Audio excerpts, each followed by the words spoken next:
Hutang di aplikasi Kredivo itu bisa otomatis lunas setelah berapa lama sih? Yuk kita akan bahas di video kali ini. Oke, Assalamualaikum warahmatullahi wabarakatuh. Buat teman-teman yang gagal bayar atau telat di Kredivo, tentu saja akan mengalami penagihan-penagihan yang lebih ekstra dibandingkan pinjol-pinjol yang lain. Nah, beberapa di antara teman-teman pasti ada yang merasa nggak sanggup lagi buat bayar dan rasanya pengen galbe aja, bener nggak? Nah, siapa di sini yang berpikiran seperti itu?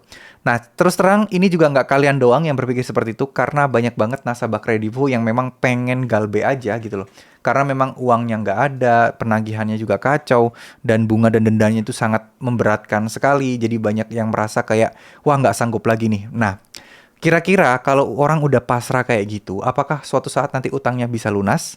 Dan kalau bisa, butuh waktu berapa lama? Nah, ini tidak ada rumusan pasti, tapi kalau dari pengalaman beberapa orang yang mengalaminya, ini memang membutuhkan waktu lebih dari 1 tahun. Rata-rata lebih dari 1 tahun dan nggak ada yang di bawah 1 tahun. Ya, hampir tidak ada lah. Saya juga nggak ngerti apakah ada, tapi sejauh informasi yang saya dapat, itu tidak ada yang di bawah 1 tahun.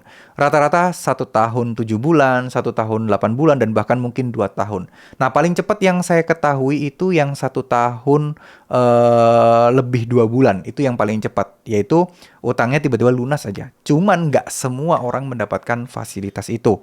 Nggak semua orang mendapatkan tiba-tiba lunas otomatis utangnya. Ya, jadi ya saya juga nggak ngerti ya parameternya apa, karena ini juga bukan sesuatu yang bisa kita kontrol. Yang menentukan adalah tim analis pinjolnya, tim analis dari tim internal dari Kredivo yang memilah mana-mana yang akan dianggap lunas dan tidak. Dan itu pun juga tanpa konfirmasi. Itu pun juga tanpa ada info apapun ya teman-teman. Jadi ya udah berjalan begitu aja. Tiba-tiba di Slick OJK bersih aja. Nah itu juga terjadi teman-teman. Apalagi kan kalau udah 1 tahun lebih, penagihan-penagihan itu udah mulai berkurang, udah mulai nggak ada. Makanya bisa dibilang ya nggak berasa tiba-tiba udah lunas otomatis seperti itu. Cuman teman-teman jangan terlalu berharap mendapatkan pelunasan gratis juga. Karena ya kita nggak pernah tahu apakah kalian mendapatkan fasilitas dan keberuntungan itu atau tidak. Cuman yang jelas banyak yang mendapatkan pelunasan otomatis. Tapi ya banyak juga yang enggak karena jumlah yang galbe banyak banget di luar sana.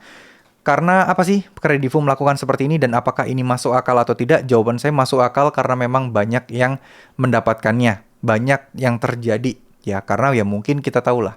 Pinjol itu perlu sebuah indikator atau parameter yang harus mereka jaga di mana presentasi orang-orang yang gagal bayar, yang tidak bisa bayar itu seminim mungkin harus terjadi. Ya meskipun mungkin mereka sebenarnya secara uang nggak butuh-butuh banget uang kalian, uang yang dipinjamkan kalian buat balik ke mereka itu mungkin mereka nggak butuh-butuh banget, bisa jadi kan karena mereka pinjol yang gede juga.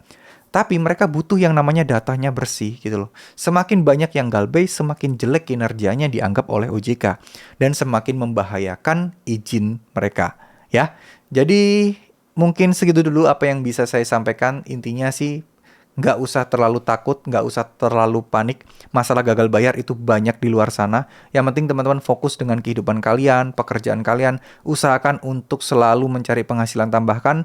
Dikumpulin satu demi satu, niatkan yang baik-baik. Niatkan untuk bisa bebas dari hutang pinjol. Insya Allah semua kedepannya akan baik-baik saja.